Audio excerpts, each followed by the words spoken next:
नमस्कार मित्रों। दस देश में आप लोगों का स्वागत है। नव वर्ष की आप लोगों को ढेर सारी शुभकामनाएं। आज का वीडियो थोड़ा सा अलग है क्योंकि आज के वीडियो में हम बात करेंगे देश के महत्वपूर्ण नेताओं की, जिन्होंने देश की राजनीति को परिवर्तित किया। 2024 उनके लिए कैसा रहा और 25 में उनसे क्या आशा रखनी चाहिए, इसी विषय पर हम करेंगे आज चर्चा। नमस्कार दोस्तों, मैं सुधांशु। आप देख रहे हैं 10 देश।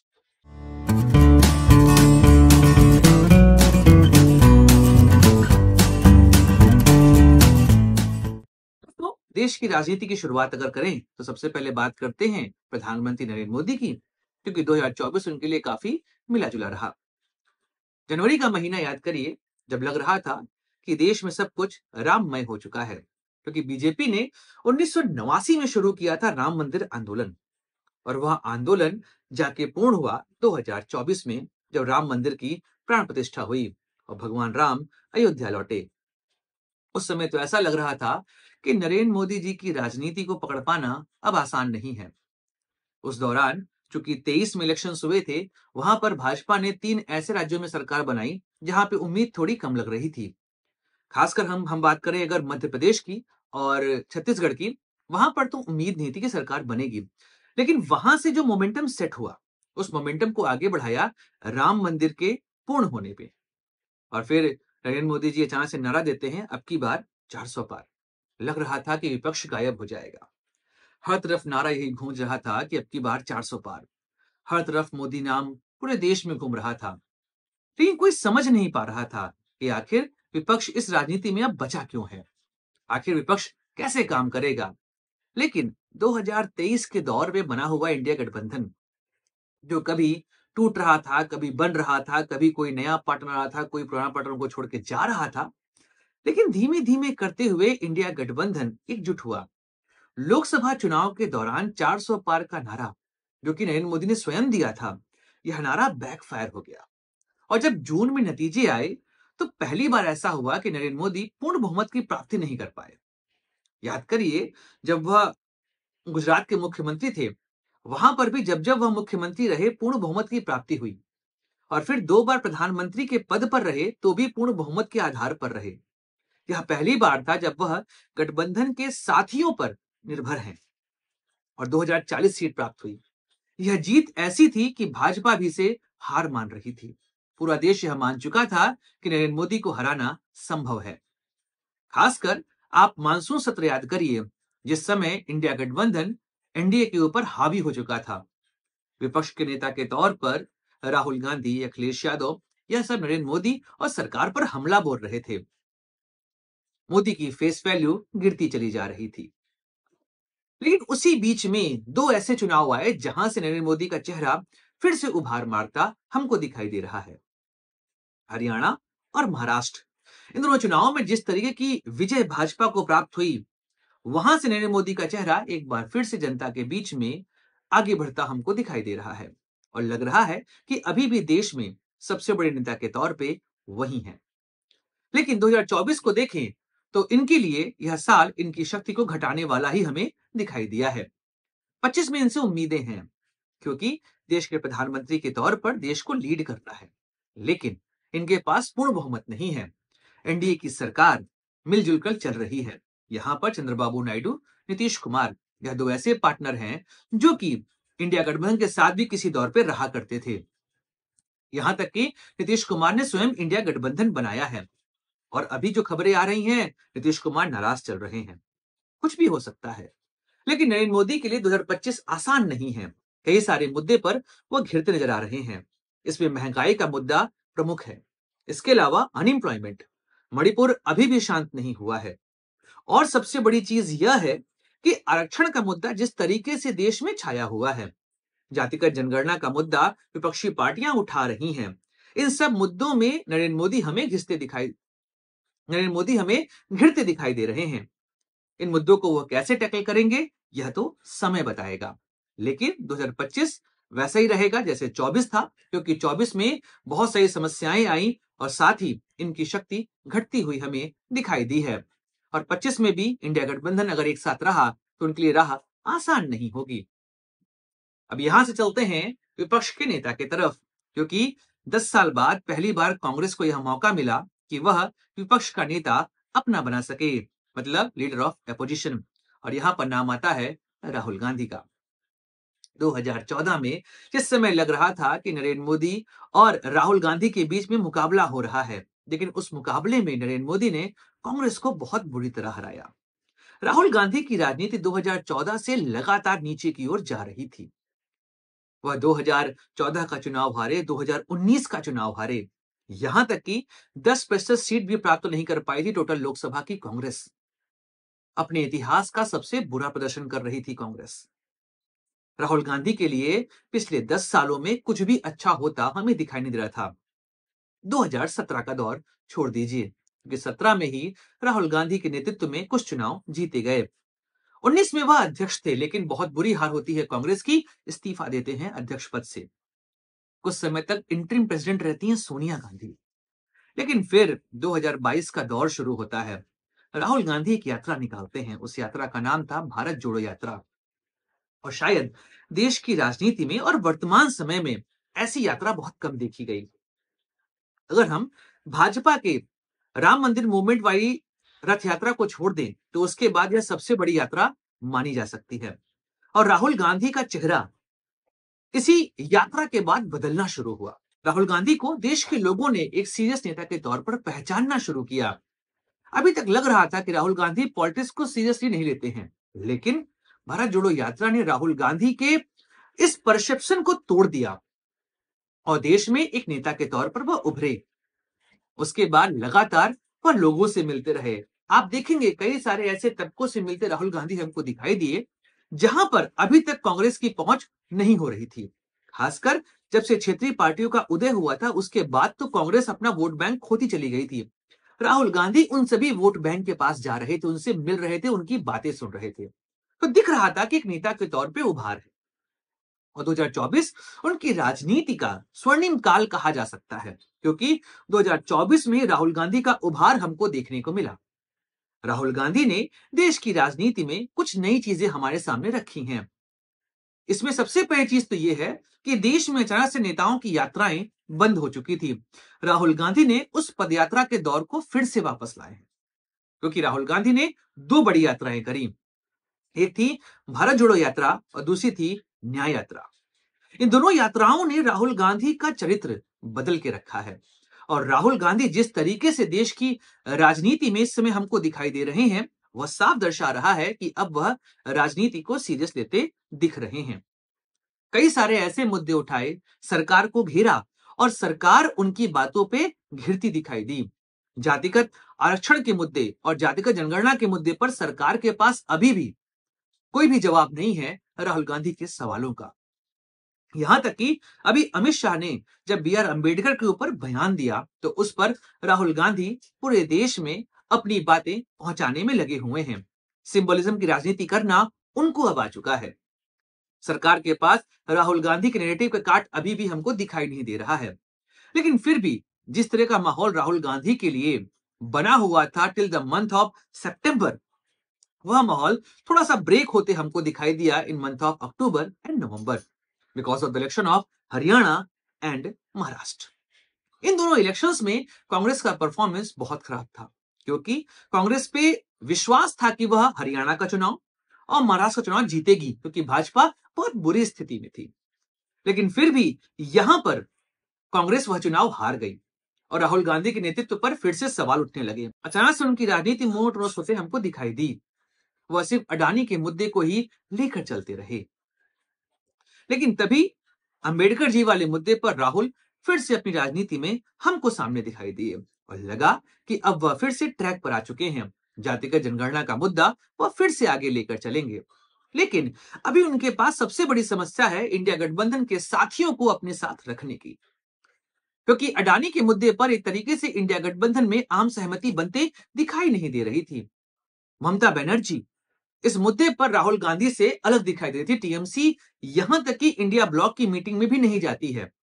तो राहुल गांधी को समझना पड़ेगा कि अडानी के मुद्दे पर वह अकेले पड़ जा रहे हैं और इस मुद्दे पर जनता का भी साथ उनको नहीं मिलने वाला है। इनको कुछ उसी तरीके से यहाँ पर राजनीति करनी चाहिए जैसे कि जब एलओपी की बात हो रही थी तो ममता बनर्जी को उन्होंने मना लिया था और इस वजह से कांग्रेस का कोई व्यक्ति एलओपी बन पाया। ऐसे ही शायद अडानी के मुद्दे को छोड़कर वो किसी और मुद्दे पर विपक्षी गठबंधन का चेहरा बन सकते हैं, क्योंकि इंडिया गठबंधन में आवाजें उठ रही थी उनके लिए, यहां तक कि सबसे भरोसेमंद एलआई लालू प्रसाद यादव भी उनके खिलाफ जाते दिखाई दिए। शरद पवार, उद्धव ठाकरे यह तो पहले से ही खिलाफ हमको दिख रहे थे। तो 2024 राहुल गांधी के लिए काफी अच्छा साल रहा है। राजनीतिक रूप से राहुल गांधी हमें दिखाई दिए हैं कि वह देश की राजनीति में एक नया परसेप्शन ऐड कर रहे हैं। एक ऑप्शन के तौर पे कई लोग उनको इस समय देख रहे हैं। 2025 कैसा रहेगा इसके विषय में कह पाना आसान नहीं, लेकिन राहुल गांधी को अपनी राजनीति को नए तरीके से लेकर चलना पड़ेगा। अडानी के मुद्दे को साइड रखकर वह अपने जातिगत जनगणना के मुद्दे, आरक्षण के मुद्दे पर आगे बढ़ेंगे और इसलिए उनका जो वोट बैंक है जो कभी कांग्रेस से छूट चुका था, minorities and SC and ST, वह उनके पास वापस आ सकता है। 2024 के लोकसभा चुनाव में माइनॉरिटीज ने और एससी एसटी ने उनको काफी हद तक वोट दिया है, तो उनको भी लग रहा है कि वह वोट बैंक उनका फिर से उनके पास लौट कर आ रहा है। बाकी देखते हैं राहुल गांधी अपनी राजनीति को किस तरीके से आगे लेकर चलेंगे। बात करते हैं अमित शाह की, देश के गृह मंत्री। राजनीति में एक तरीके से वह पहले कुछ समय तक गायब लग रहे थे। जब लोकसभा चुनाव के नतीजे आए तो खबरें ऐसी उड़ी कि इस बार अमित शाह गृह मंत्री नहीं बनेंगे, नंबर 2 नहीं रहेंगे। लेकिन इस बार भी अमित शाह ही देश के गृह मंत्री बने। लेकिन जैसा कार्यकाल उनका रहा है, कुछ मुद्दों पर वह घिरते दिखाई दिए हैं। अमित शाह के ऊपर जो सबसे बड़ा आरोप लग रहा है वह मणिपुर में जो कंडीशन चल रही है उस कंडीशन को वह कंट्रोल नहीं कर पाए हैं। मणिपुर में भाजपा की ही सरकार है, लेकिन फिर भी एक गृह मंत्री के तौर पर अमित शाह का फेल्योर देखा जा रहा है। अमित शाह अभी तक वहां पर जो वायलेंस चल रहा है उसको नियंत्रित करने में असफल नजर आ रहे हैं। लेकिन हाँ, अमित शाह की एक बहुत बड़ा अचीवमेंट है कि उन्होंने देश में नक्सलिज्म की प्रॉब्लम को लगभग खत्म कर दिया है, तो इसका श्रेय उनको मिलना चाहिए। राजनीति में लग रहा था कि अमित शाह अब नरेंद्र मोदी की छाया में ही रहेंगे, लेकिन तभी कुछ ऐसी चीजें हुई जहां पर ऐसी खबरें आई कि अमित शाह और नरेंद्र मोदी के बीच में थोड़ी समस्याएं हैं। लेकिन यह केवल र्यूमर्स ही थे और यह र्यूमर्स उठे महाराष्ट्र में जो विधानसभा चुनाव हुए, उसमें कौन बनेगा महाराष्ट्र का मुख्यमंत्री, इसको लेकर कई सारी खबरें हमारे सामने आ रही थी कि अमित शाह देवेंद्र फडणवीस को नहीं पसंद करते हैं और नरेंद्र मोदी देवेंद्र फडणवीस को पसंद करते हैं। शायद यहां पे थोड़ा सा हमको क्लैश देखने को मिला, अंत में देवेंद्र फडणवीस ही मुख्यमंत्री बनते हैं। लेकिन अमित शाह इस साल चर्चा में रहे अपने एक बयान को लेकर, और वह बयान था बी.आर. अम्बेडकर को लेकर। संविधान पर बहस हो रही थी और इस बहस के दौरान अमित शाह के मुंह से एक ऐसा स्टेटमेंट निकला जिसको लेकर विपक्षी पार्टियों ने उन पर हमला बोला, इस्तीफे की मांग की गई। यहां तक कि कहा गया कि सरकार अमित शाह को बर्खास्त करे। उसके बाद से आप देखेंगे विपक्षी एकजुटता हमको देखने को मिल रही है। भाजपा उस पर बैकफुट पे नजर आ रही है। अमित शाह को खुद आकर प्रेस कॉन्फ्रेंस करनी पड़ी और बोलना पड़ा कि मेरा यह मतलब नहीं था, मेरी बातों को गलत तरीके से यहां पर पेश किया गया है। 2025 में अमित शाह का यह मुद्दा पीछा नहीं छोड़ने वाला। अभी तो यह मुद्दा दिल्ली चुनाव में उठेगा और इसका सबसे बड़ा टेस्ट होगा जब बिहार का चुनाव होगा। अमित शाह को लेकर कई और दिक्कतें भी आ रही हैं, इसमें सबसे बड़ा नाम है नीतीश कुमार का। कई लोग यह समझ रहे हैं कि जैसे अमित शाह ने महाराष्ट्र में भाजपा का मुख्यमंत्री बनाया, एकनाथ शिंदे के नाम पर चुनाव लड़ने के बाद भी वहां पर मुख्यमंत्री भाजपा का बना क्योंकि सीट अधिक आई थी। इस बात को लेकर बिहार में भी टेंशन है कि अमित शाह यहां पर भी यही प्रयास करने वाले हैं। नीतीश कुमार शायद यहां पर पीछे हो जाएं। लेकिन नीतीश कुमार देश के खांटी नेता हैं, उनको पता है कि राजनीति कैसे करनी है। फिलहाल अमित शाह और नीतीश कुमार के बीच में कोल्ड वॉर चल रहा है। बाकी देखते हैं कि अमित शाह इस मुद्दे से कैसे निपटेंगे, क्योंकि खबरें ऐसी आ रही हैं कि नीतीश कुमार गठबंधन तोड़ सकते हैं। केंद्र सरकार के ऊपर प्रभाव पड़ेगा, बिल्कुल पड़ेगा, क्योंकि नीतीश कुमार के समर्थन से सरकार चल रही है। सरकार गिरेगी नहीं, लेकिन सरकार के ऊपर खतरा बढ़ जरूर जाएगा। फिर वह डिपेंड रह जाएंगे केवल चंद्रबाबू नायडू पर। अगर वह गए तो सरकार गिर जाएगी। इसलिए नीतीश कुमार को मनाना बहुत जरूरी है। खबरें आई कि अमित शाह ने बात की नीतीश कुमार से, सब कुछ ठीक ठाक है, लेकिन जब भी नीतीश कुमार शांत होते हैं कुछ बड़ा होने वाला होता है। तो 2025 अमित शाह के लिए काफी टेंशन वाला साल हो सकता है, क्योंकि इस साल बिहार की राजनीति भी है और साथ ही साथ अंबेडकर जी पर दिया गया बयान भी उनके खिलाफ जाता हमको दिखाई दे रहा है। अब बात करते हैं अगली नेता की, और वह है हमारी प्रियंका गांधी जी। पहली बार संसद में पहुंची और एज यूजुअल वहां पर काफी चार्म था उनका, और लगा कि इस बार कांग्रेस को राहुल गांधी के सपोर्ट में एक नया चेहरा मिला है, और एक ऐसा चेहरा जो सशक्त है, भाषण देने में काफी अच्छा है, ओजस्वी वक्ता जिसको कहते हैं। वायनाड से जीतकर पहुंची हैं, जहां पर उनके भाई जीते थे, उनसे बड़ी जीत प्राप्त करी उन्होंने, और वह पहुंची संसद। और इस बार लोकसभा में संविधान में जो चर्चाएं हुई, उस चर्चा के दौरान भाषण जो दिया उन्होंने, कई सारे मुद्दे उठाए। हाँ, ये कह सकते हैं कुछ मुद्दे रेपिटेटिव थे जो राहुल गांधी लेकर चलते हैं, क्योंकि कांग्रेस की वही लाइन है, ऐसे में उनको वह बात बोलनी थी। लेकिन कुछ चीजें उन्होंने नहीं करी, जैसे कि राहुल गांधी की राजनीति में आपको एग्रेशन दिखाई देगा। प्रियंका गांधी की राजनीति काफी स्थिरता वाली है। जो मुद्दे उन्होंने उठाए वह मुद्दे काफी जेन्युइन थे, जनता को समझ में आने वाले थे, और जनता यह समझ रही है कि कांग्रेस के पास एक नेतृत्व आ रहा है। एक और बात, यहां पर जो जेस्चर देखने को मिला, जब वायनाड में आई आपदा के मुद्दे पर वह अमित शाह जी से मिलने गई, और जब प्रियंका गांधी अमित शाह से मुलाकात करती हैं और वहां पर अमित शाह से साथ जब डिस्कशन हुआ, उसमें वायनाड को प्राकृतिक आपदा के तौर पर डिक्लेयर किया कि हाँ, वहां पर समस्याएं हैं, ऐसे में केंद्र मदद करेगा। तो ये एक नया जेस्चर हमको देखने को मिल रहा है, क्योंकि पक्ष और विपक्ष बात ही नहीं कर रहे थे, प्रियंका गांधी ने इस बर्फ को तोड़ा है, और एक नई राजनीति की यहां पर शुरुआत हुई है। सत्ता और विपक्ष अगर मिलकर काम करेंगे तभी देश की प्रगति संभव है। लेकिन विवादों में रही, जब पैलेस्टाइन का बैग लेके पहुंची, वहां पर आरोप लगे हैं कि यह भी तुष्टिकरण की राजनीति कर रही हैं यहां पर। तो प्रियंका गांधी की राजनीति में एक नया पुट दिखाई दे रहा है।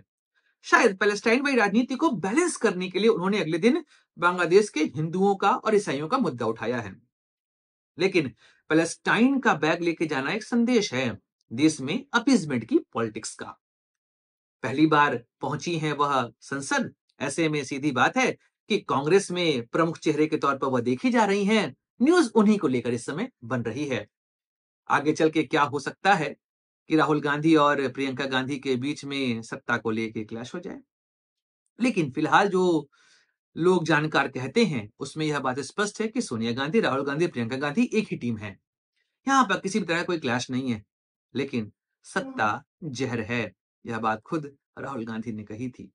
तो देखते हैं क्या प्रियंका गांधी और राहुल गांधी के बीच में 2025 में कोई क्लैश हो सकता है, या प्रियंका गांधी, राहुल गांधी मिलकर एक और 11 बनेंगे और सत्ता पक्ष से कड़े सवाल पूछेंगे। दोस्तों, अगला नाम है योगी आदित्यनाथ, क्योंकि 2024 की राजनीति में अगर कोई व्यक्ति सबसे बड़ा बन के निकला है तो वह योगी आदित्यनाथ हैं। 2024 का चुनाव हुआ, जब लोकसभा का और भाजपा को सीटें आई कम, सेकंड नंबर पे आई, तब लगा कि योगी आदित्यनाथ को हटाकर कोई नया व्यक्ति यहां पर बनेगा मुख्यमंत्री। लेकिन योगी आदित्यनाथ राजनीति को पलटने में माहिर, उनकी सत्ता जाते हुए दिखाई दे रही थी।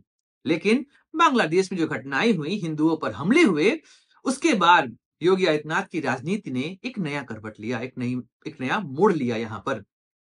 और वह आगरा में कहते दिखाई दिए, बटोगे तो कटोगे। और आप नोटिस करें, अगस्त के बाद से भाजपा इसी ट्रैक पर चल रही है, और योगी आदित्यनाथ का यह नारा भाजपा का नारा बन चुका है। यहां तक कि आरएसएस भी इस नारे को लेकर चल रहा है। योगी आदित्यनाथ के इस नारे को नरेंद्र मोदी एक नया रूप दिया, कहा एक है तो सेफ है। लेकिन बात स्पष्ट है कि योगी आदित्यनाथ का चेहरा बटोगे तो कटोगे के बाद पूरे देश में छा चुका है। हर तरफ उनकी मांग हो रही है। महाराष्ट्र के चुनाव में जिस तरीके से उन्होंने प्रचार किया और भाजपा जिस तरीके से उनको यूज कर रही है, यह साफ दर्शा रहा है कि भाजपा में इस समय नंबर 3 पर वही दिखाई दे रहे हैं, या कहूं अमित शाह के पैरेलल वह आ चुके हैं। और उनका रसूख और बढ़ा जब यूपी में हुआ उपचुनाव। इस उपचुनाव में इन्होंने जैसा प्रदर्शन किया, उसकी उम्मीद बहुत कम थी, खासकर लोकसभा चुनाव के नतीजों के बाद। 9 सीटों में 7 सीटें एनडीए को मिली, और यह जीत पूरे तरीके से योगी आदित्यनाथ की जीत कही जा रही है। बात स्पष्ट है कि योगी आदित्यनाथ की राजनीति वर्तमान समय में उत्तर प्रदेश में ऐसी जा चुकी है कि वह अब देश का चेहरा बनते हुए हमें दिखाई दे रहे हैं। हर तरफ उनकी मांग चल रही है और आरएसएस भी कोशिश कर रहा है कि नरेंद्र मोदी के सक्सेसर के तौर पर योगी आदित्यनाथ को ही वह आगे बढ़ाएंगे। अभी होने वाला है प्रयागराज में महाकुंभ। ऐसे में 2013 का महाकुंभ याद करिए, जब नरेंद्र मोदी के नाम को अनाउंस किया गया था एज अ पीएम कैंडिडेट। सभी संतों ने एक साथ कहा था कि नरेंद्र मोदी बनने चाहिए अगले प्रधानमंत्री। इस बार भी है महाकुंभ 2025 का। प्रयागराज में होगी फिर से मीटिंग और यहां पर भी संत शायद इस बार नाम रख दें योगी आदित्यनाथ का और देश को मिले प्रधानमंत्री का अगला चेहरा। देखते हैं आरएसएस किस तरीके से इसको लेके चलेगा। लेकिन सीधी बात है कि जैसा अनाउंसमेंट नरेंद्र मोदी का हुआ था वैसा हो सकता है यहां पर ना हो, लेकिन अंदर खाने या खबरें तो चल रही हैं कि योगी आदित्यनाथ को लेकर संघ भी इस समय समर्थन करने के मूड में आ चुका है और प्रधानमंत्री नरेंद्र मोदी के बाद 2029 के लिए योगी का चेहरा ही आगे रखा जाएगा। लेकिन इसमें 2027 का चुनाव प्रमुख रोल प्ले करेगा, क्योंकि 27 का चुनाव उत्तर प्रदेश में एक प्रमुख चुनाव माना जा रहा है कि 27 का चुनाव सेमीफाइनल है 2029 के लोकसभा चुनाव का। और अगर योगी आदित्यनाथ 2027 का चुनाव जीत जाते हैं तो स्पष्ट है कि 29 में वह भाजपा की ओर से प्रधानमंत्री के उम्मीदवार हो सकते हैं। दोस्तों, अगली बात करते हैं और वह नाम है नीतीश कुमार। कोई भी डिकेड हो, यह नाम कभी भी राजनीति से दूर नहीं रहता है। देश की राजनीति को परिवर्तित करने में नीतीश कुमार का नाम सबसे आगे रहा है।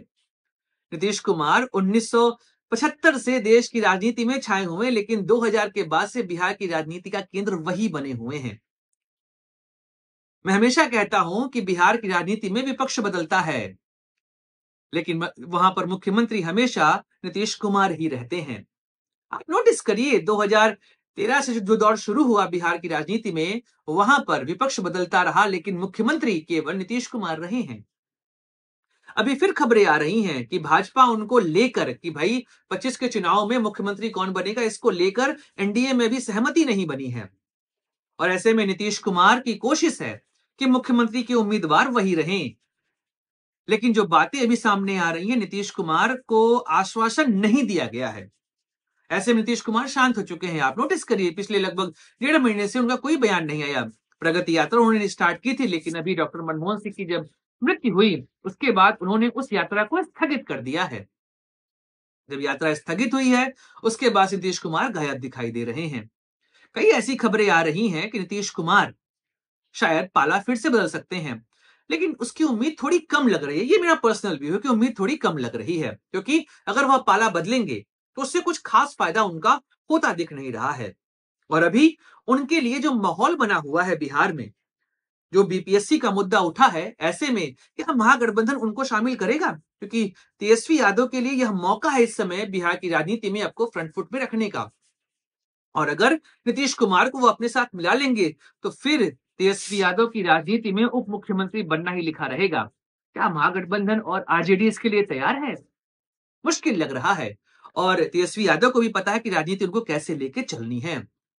बाकी नीतीश कुमार 2025 में एनडीए का चेहरा रहेंगे नहीं रहेंगे यह तो समय बताएगा, लेकिन फिलहाल हम कह सकते हैं कि बिहार की राजनीति में नीतीश कुमार फिर से एक बार खबरों में बने हुए हैं और बाकी समय बताएगा कि वह कैसे इस राजनीति में वापस से आगे चलेंगे। क्या महागठबंधन जैसे इंडिया गठबंधन के हम लोग ऑल इंडिया लेवल पर वहां पर वह रहेंगे, उसके साथ जाएंगे? क्या प्रधानमंत्री का उम्मीदवार उनको बनाया जाएगा? समय बताएगा। अब बात करते हैं उन्हीं के साथ काम करने वाले उप मुख्यमंत्री रह चुके बिहार के तेजस्वी यादव, युवा चेहरा। और इस समय बिहार की राजनीति में आप जाइए, किसी से पूछिए तो हर कोई यही कह रहा है कि तेजस्वी यादव का चेहरा इस समय पूरे बिहार में छाया हुआ है। हर कोई कोशिश कर रहा है कि तेजस्वी यादव मुख्यमंत्री बन जाएं। उनके लिए सबसे पक्ष में बात जा रही है जो 2022-23 के दौरान बिहार में भर्तियां निकली थी। उप मुख्यमंत्री वही थे उस समय और जैसी भर्तियां हुई बिहार में पिछले 20 सालों में वैसी भर्ती नहीं देखी गई और जिस तरीके से लोगों को यहां पर लेटर दिए गए ज्वाइनिंग के, वह अपने आप में अभूतपूर्व था। और अभी बीपीएससी वाले मुद्दे पर उनका सपोर्ट जनता को मिल रहा है और वह भी छात्रों से जाकर मिल रहे हैं, बात कर रहे हैं। और राजनीति में अगर देखा जाए तो बिहार का सबसे बड़ा चेहरा तेजस्वी यादव बन चुके हैं। हाँ, मुख्यमंत्री बनना नहीं बनना यह चुनाव पर निर्भर करता है। आरजेडी चुनाव जीतेगी नहीं जीतेगी यह भी निर्भर करता है जनता कैसे वोट देती है, क्योंकि बिहार की राजनीति में हमेशा ट्रायंगल रहता है। आरजेडी जेडीयू और भाजपा जो दो साथ रहेंगे वह चुनाव जीतता है। नीतीश कुमार को लाना आसान नहीं है, लाने का फायदा है, नुकसान भी। फायदा ये है कि फिर सरकार बनना लगभग तय है, लेकिन नुकसान यह होगा कि नीतीश कुमार मुख्यमंत्री बनेंगे, तेजस्वी यादव फिर से उप मुख्यमंत्री यहाँ पर बन सकते हैं। और आरजेडी को पता है जितना डिले करेंगे तेजस्वी यादव के चेहरे का चार्म उतना ही कम होता जाएगा। लेकिन फिलहाल हम कह सकते हैं कि बिहार की राजनीति में तेजस्वी यादव का चेहरा इस समय सबसे बड़ा है, और खासकर युवाओं के बीच में जो पहली बार वोटर बनने वाले हैं बिहार में, उनके लिए तेजस्वी यादव सबसे मशहूर चेहरा, प्रमुख चेहरा और जिम्मेदार चेहरे के तौर पर देखा जा रहा है। युवा आशा देख रहे हैं उनके अंदर कि यह व्यक्ति आएगा तो हमारे लिए नौकरियां लेकर आएगा।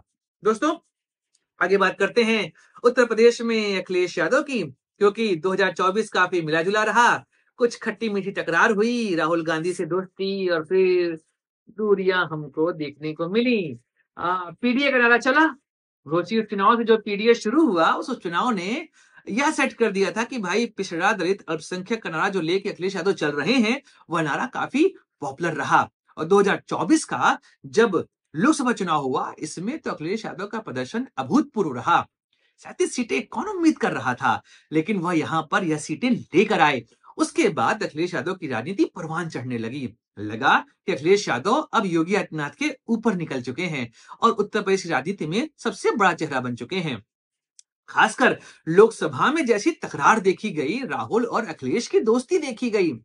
याद करिए जब अनुराग ठाकुर ने कहा था कि जाति की बात करते हैं, अपनी जाति नहीं बताते, राहुल गांधी के स्टेटमेंट था, उसमें अखिलेश यादव ने जिस तरीके से समर्थन दिया राहुल गांधी को, यह स्पष्ट दर्शा रहा था कि राहुल और अखिलेश के बीच में दोस्ती काफी गाढ़ी हो चुकी है। लेकिन तभी हरियाणा चुनाव की घोषणा होती है और गठबंधन की बात होती है। इस गठबंधन में यह स्पष्ट हुआ कि हरियाणा में कांग्रेस नहीं चाह रही कि समाजवादी पार्टी उनके साथ रहे, और शायद यहीं से दूरियों की शुरुआत हुई। और दूसरा जो यहाँ पे कारण रहा कि जो राजनीति राहुल गांधी कर रहे थे, उस राजनीति में पीडीए चूंकि अखिलेश यादव का था और इधर मुस्लिम दलित राजनीति करते हमको राहुल गांधी दिखाई दे रहे थे, इस वजह से वोटों का बंटवारा होगा। अखिलेश के यहां से पीडीए वोट जा सकता है। फिर आपको दिखेगा कि हरियाणा, महाराष्ट्र चुनाव और उत्तर प्रदेश उपचुनाव, यहां से दूरियां बढ़ती दिखाई दी। और रही सही कसर जब लोकसभा का सेशन हो रहा था, उसमें अखिलेश और उनके साथ जो सांसद थे हमारे नए अवधेश प्रसाद जी, इनको पीछे बैठाया गया और फिर स्पष्ट हो गया कि राहुल और अखिलेश में दूरियां आ चुकी हैं। लेकिन आपको भी पता है कि अगर उत्तर प्रदेश की राजनीति में अखिलेश यादव को फिर से सत्ता में 27 में आना है, क्योंकि उपचुनाव में हार बड़ी खतरनाक रही है और यहां पर मनोबल गिरा होगा समाजवादी पार्टी का, जो कि 2024 के चुनाव में उठा था मनोबल। तो ऐसे में अगर राहुल और अखिलेश साथ नहीं होंगे तो योगी को हराना लगभग असंभव हो जाएगा। इसलिए अपने मनमुटाव को त्याग कर यहां पर इनको साथ में ही काम करना चाहिए। बाकी 25 भी इनके लिए काफी कड़ा रहने वाला है, क्योंकि राहुल और अखिलेश की दोस्ती हो जाए इसकी संभावना बड़ी कम है, क्योंकि फिलहाल स्थिति वोट बैंक को लेकर यहां पर खराब हो चुकी है, क्योंकि राहुल की राजनीति इस समय अखिलेश के वोट बैंक को ही काट रही है। दोस्तों, अगला नाम है उद्धव ठाकरे जी का। राजनीति में वह कहीं के नहीं रहे, क्योंकि जिस तरह की राजनीति हुई महाराष्ट्र में, यह लग रहा था कि उद्धव ठाकरे, क्योंकि एक दौर पे बाला साहब ठाकरे का नाम था देश की राजनीति में और खासकर महाराष्ट्र में जो भी होता था वह बाला साहब ठाकरे या मातोश्री कह लें वैसे नियंत्रित होता था। उद्धव ठाकरे को लगा कि वह भी बाला साहब ठाकरे हैं, लेकिन देश की राजनीति में पिता के नाम से आपका सिक्का नहीं चलता है। आपकी राजनीति कैसी है निर्भर इस पर करता है। 2019 में जब भाजपा के साथ मिलकर वह दोबारा चुनकर आए थे तो लगा कि इस बार सब कुछ ठीक रहेगा, लेकिन मुख्यमंत्री के नाम को लेकर वह चले जाते हैं महाविकास अघाड़ी में, और शायद वहीं से उद्धव ठाकरे की राजनीति में डायलेमा शुरू होता है। कट्टर हिंदुत्ववादी राजनीति को छोड़कर अचानक से अपीजमेंट पॉलिटिक्स करते हमको दिखाई दिए। उनके सिपह सलार या साथी कहे जाएं संजय राउत, उन्होंने कई सारे ऐसे बयान दिए जिससे कि महायुति में आना लगभग असंभव हो गया। और फिर राजनीति यहां पर ऐसी ही होती है, 22 में सत्ता बदलती है, उद्धव ठाकरे मुख्यमंत्री से पूर्व मुख्यमंत्री बन जाते हैं और एकनाथ शिंदे क्लेम करते हैं शिवसेना, और अब शिवसेना का नाम भी चला गया एकनाथ शिंदे के साथ। इनके पास नाम नहीं बचा, लोगो नहीं बचा, यहां तक कि लीगेसी को भी क्लेम कर लिया है एकनाथ शिंदे ने। उद्धव ठाकरे की गलती यही है कि बाला साहब ठाकरे की लीगेसी को भी उन्होंने लगभग लगभग खारिज कर दिया है। वह कहते जरूर मिले कि बाला साहब ठाकरे मेरे पिता हैं, लेकिन जो राजनीति बाला साहब ठाकरे किया करते थे, उस राजनीति के आसपास भी उद्धव ठाकरे नहीं दिखाई दे रहे हैं। और अभी स्थिति यह बन चुकी है कि उनके लिए कुछ भी नहीं बचा है। खासकर महाराष्ट्र विधानसभा चुनाव के बाद जो स्थिति हुई, वह स्थिति साफ दर्शा रहा है कि उद्धव ठाकरे के लिए समस्या बढ़ चुकी है। उम्मीद की केवल एकमात्र किरण बची हुई है, वह है बीएमसी, क्योंकि बीएमसी शिवसेना का ही गढ़ रहा है। एकनाथ शिंदे के खिलाफ इस बार खड़े होंगे उद्धव ठाकरे। बीएमसी में शिवसेना वर्सेस शिवसेना। लोकसभा चुनाव, विधानसभा चुनाव में तो उद्धव ठाकरे को करारी हार मिली है, लेकिन बीएमसी में अगर वह लौट कर आते हैं तो शायद कुछ इज्जत बच जाए। बाकी फिलहाल अभी की राजनीति में कुछ भी नहीं बचा है। महाविकास आघाड़ी में कुछ खास रह नहीं गया और महायुति में वह आ नहीं सकते, क्योंकि यहाँ पर एकनाथ शिंदे पहले से ही हैं। लेकिन शायद यहाँ पर वह जनता को एक बात बताने में सफल हो सके कि एकनाथ शिंदे को मुख्यमंत्री नहीं बनाया गया, भाजपा ने धोखा दिया। ऐसा ही धोखा मुझे 2019 में दिया गया था। शायद इस वजह से जनता थोड़ी सिंपैथी दिखा दे।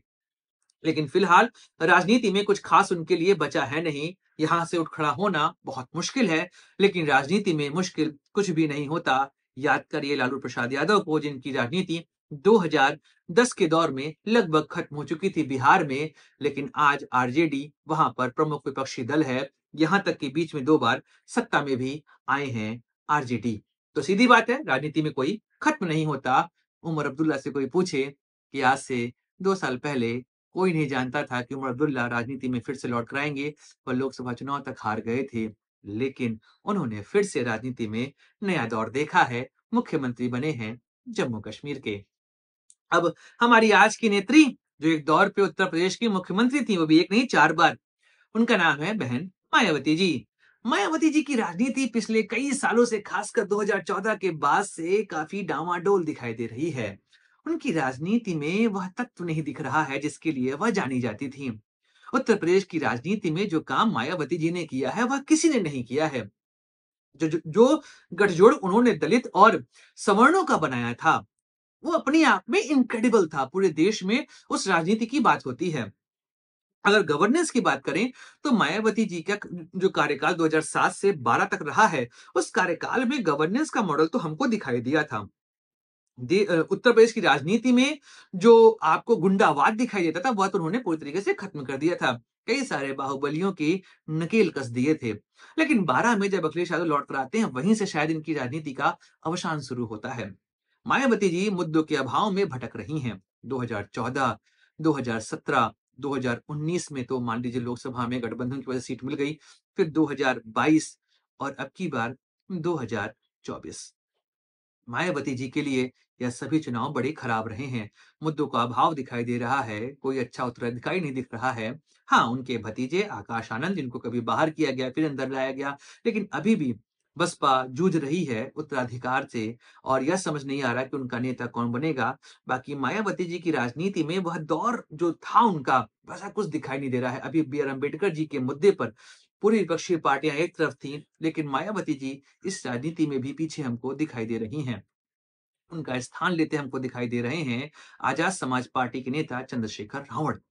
और अभी आप नोटिस करेंगे जो उपचुनाव हुए उत्तर प्रदेश में, यहाँ पर कई जगहों पे चंद्रशेखर रावण की पार्टी तीसरे नंबर पे रही है। मायावती जी के लिए यह चिंता का सबब है, क्योंकि एक नया दलित नेता यहाँ पर उभर रहा है। लेकिन फिलहाल मायावती जी उत्तर प्रदेश की राजनीति की बहुत बड़ी चेहरा रही हैं, मुख्यमंत्री रही हैं और काम अच्छा किया है। लेकिन उन्हें राजनीति अपनी थोड़ी-सी बदलनी पड़ेगी और एक नए तरीके की राजनीति यहाँ करनी पड़ेगी और अब उन्हें सोशल मीडिया का यूज़ करना पड़ेगा, जनता के पास जाना पड़ेगा, अपने मुद्दे उठाने पड़ेंगे। याद रखिए, जो सरकार उन्होंने चलाई थी, वह सरकार काफ़ी शानदार रही है। लेकिन उन्हें कुछ मुद्दों पर लोगों ने घेरा है। करप्शन का मुद्दा प्रमुखता से हावी रहा था। इसलिए उन्हें जनता के पास जाना पड़ेगा, अपनी बात कहनी पड़ेगी, क्योंकि अब उनके वोट बैंक में भी सेंध लगनी शुरू हो चुकी है।